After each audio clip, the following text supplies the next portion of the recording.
చెప్పాలని ఉంది. దేవతయే దిగి వచ్చి మనుషులలో కలసిన కథ చెప్పాలని ఉంది.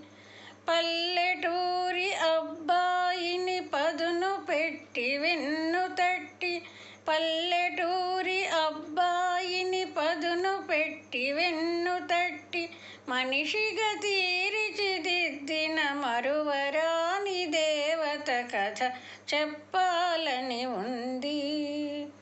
కోరని దేవరాలిచ్చి కొండంత వెలుగునిచ్చి, కోరని దేవరాలిచ్చి కొండంత వెలుగునిచ్చి, మట్టిని మణిగా చేసిన మమతెరిగిన దేవత కథ చెప్పాలని ఉంది.